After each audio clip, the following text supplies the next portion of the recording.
we're only at 3 bobby pins. 3 bobby pins, okay? And you're gonna want your bobby pin to match the line of your, you don't want to go across, right? You want to hide it behind.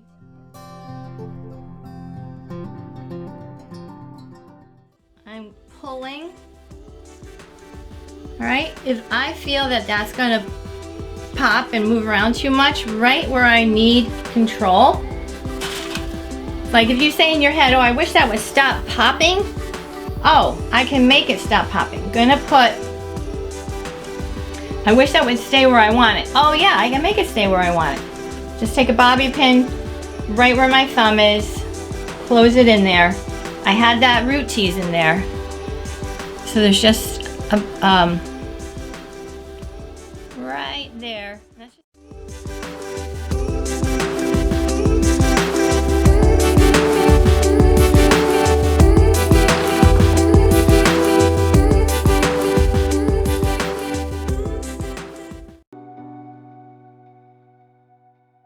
So just going in there like that.